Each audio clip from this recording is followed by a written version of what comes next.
I'm surprised this problem is so heavily downvoted because personally, I think this is a great problem for Amazon and Facebook to give. In an alien language, surprisingly, they also use English lowercase characters, but possibly in a different order. The order of the alphabet is some permutation of lowercase letters, which means it's the same letters, the same number of letters, just in a different order. And what it's asking you to do is, given a sequence of words written in the alien language, in other words, the English language, and the order of the alphabet, return true if and only if the given words are sorted lexicographically by this alien language. I can tell people on the forum are pretty confused, so let's take this example. Let's just consider these two words in the normal English alphabet. So that's, A, B, C, D, E, F, G, etc. You can see that W and W are the same, so we're just going to consider the next letter. O and O are the same, so we'll consider the next letter. R and R are the same, so we consider the next letter. And then D and L are different, which means in order for this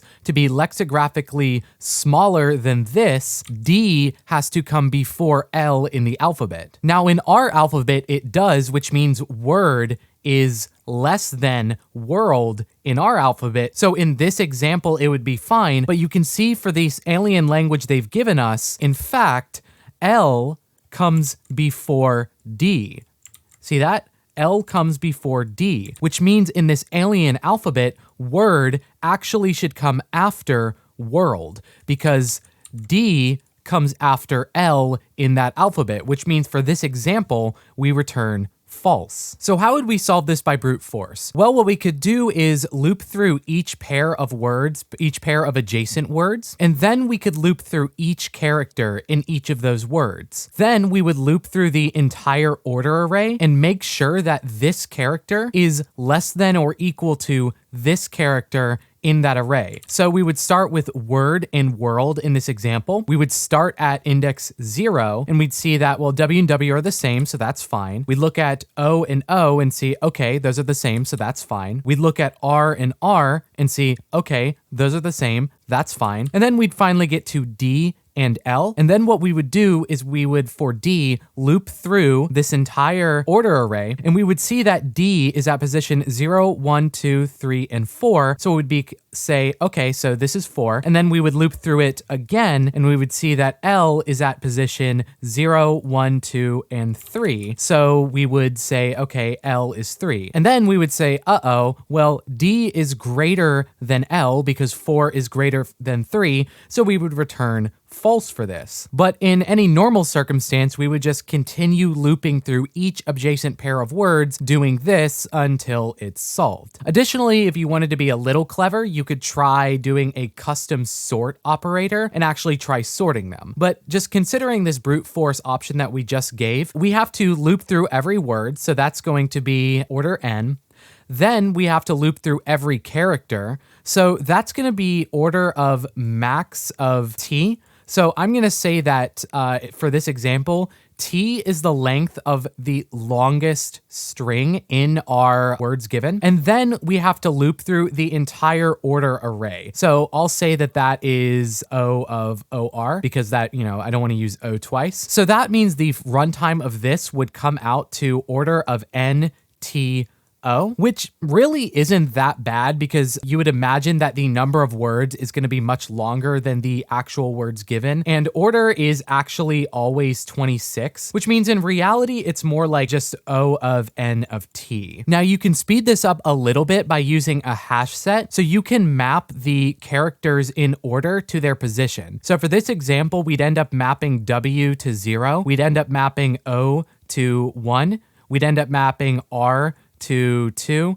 and L to 3, and D to 4, and A to 5, and so on. And that really won't change the big O of this solution just because there's only 26 letters in order anyway, but this does just speed it up a little bit and is a little more elegant of a solution. Now, one final note on runtime. In the official solution, they say that it's actually order M, where M equals the total number of characters throughout all of the words.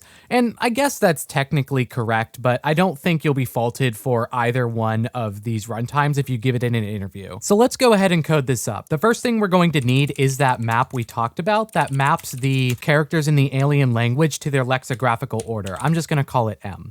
Then the first thing I want to do is go ahead and fill that map with the words in the characters in the alien language to where they belong in the language. So for I equals 0, I is less than order.size, I plus plus, and we're just going to map the character in that order to where it is in that order, right? This is mapping the character to what order it belongs in the alien language. So then what I'm going to do is I'm just going to loop through each adjacent pair of words, and if any of them are invalid, if any of them are out of order, I'm just going to instantly return false. So let's do for I equals 0, I is less than words.size, I plus plus, and we're just going to call a dummy function verify. If verify this word and the next word, so I plus 1, if that turns out to be false, then what can we do? We can just return false. Now, if we're able to make it through all the words, then we can return true. Okay, now we have to make that verify function. So that's going to be a Boolean verify. And just as good practice, remember to try and pass things as reference if you don't plan to change them. So what I'm going to do is get the length of the maximum string between the two of them. So int max str equals max of str1.size and str2.size. And I'm doing that because I need to loop through the maximum number of characters. Now, in lexicographical order, a blank character has the value of -1. So not having a character always puts you before another word that has a character in that position. So you'll see what I mean. So for int I equals 0, I is less than the length of the longer string, I plus plus.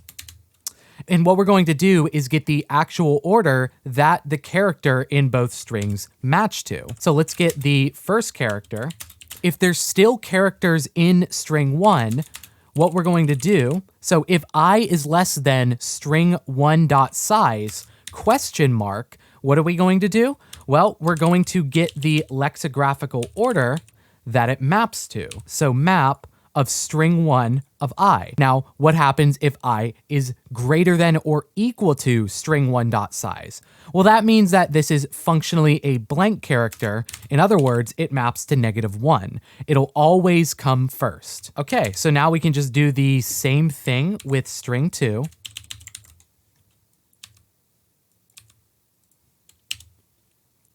Okay, well, if these two characters, and sorry, this should be C2.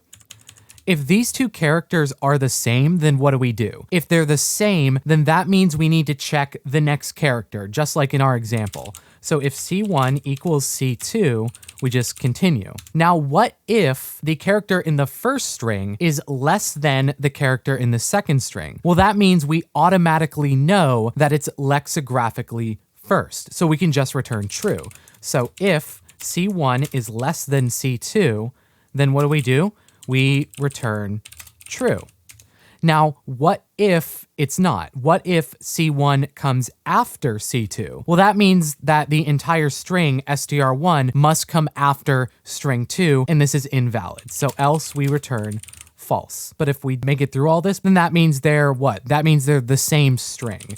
So return true in that instance. And I believe this should actually work. Oh, sorry, we only want I to go up to the second to last word. So that means that the last pair we're going to check is the last adjacent pair. We don't want to pair the last word with some word that doesn't exist. So now it should work. And it does. So thank you so much for watching.